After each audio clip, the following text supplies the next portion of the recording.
Oh, well. Hello, everybody. We have just come back from such a fun time away. Just a little break, and it's always so good to get home again. I get to shower in my shower at home, and I get to sleep in my bed, and it always is so good to come home, don't you think? As fun as it is to go away, it's always good to come home again. And I know I've got lots of washing to sort out still, so we're going to still do that. But I always love coming home, and today's Bible story is actually all about that. And so I'd love to share the story with you and how the people of Judah returned home after 70 years away. So come guys, let's go listen to the story today.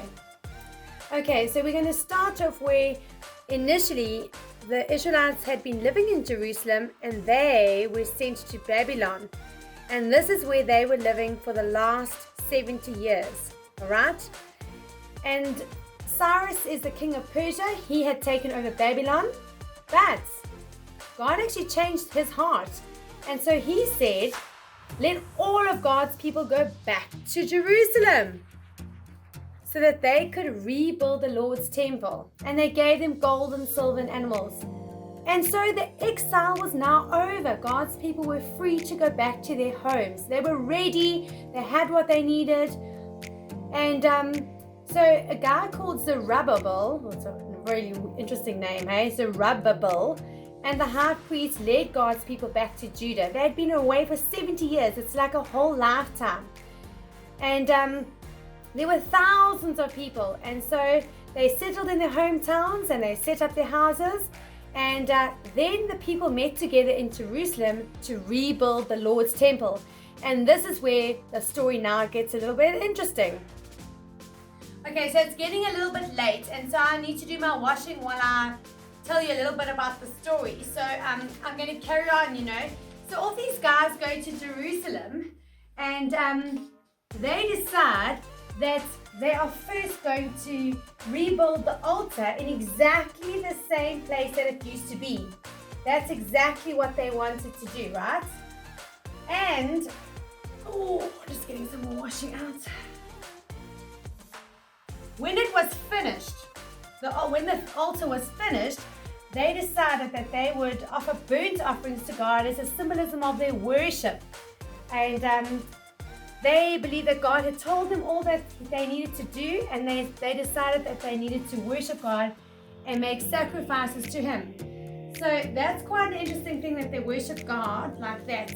Well, now the altar is finished, and really interestingly, they actually decided to give money to the people that worked hard. So they paid the carpenters, they paid the people who worked with the stone cutting, they paid people to bring their logs to Jerusalem, and so they really supported all the people who had helped them to build that altar.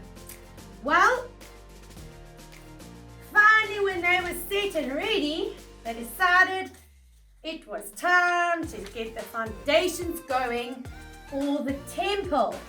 They wanted to work on getting that temple ready. They wanted to make the building strong. And when the foundations were finished, the priests put on some really special clothes, and they worshipped God. They sang, "The Lord is good. His faithful love will last forever." They were so happy because the foundation of the temple was completed. It's really quite interesting though, because these guys were happy, but that not everyone was happy. There always have to be grumblers in a story. So we've said that the people were away for 70 years in Babylon, and then they came back. All those people who had gone away and remembered what the temple was like before they left, they were crying and they were sad because it didn't look like it did before. Isn't that crazy? Yet the people who had built the temple were just so excited had built the foundations of the temple and the altar were so excited that they had a place where they could worship God. And so I think that this is a really amazing story where we see how God fulfills His promise and He's always in control. He was in control of the people going away. He changed the heart of Cyrus to send the people back to rebuild the altar and the temple. And God provided for His people. He never forgot about them. And I sometimes think that sometimes we do forget that even though funny things happen, like for example, these guys went to Babylon for 70 years and then suddenly they were sent back again.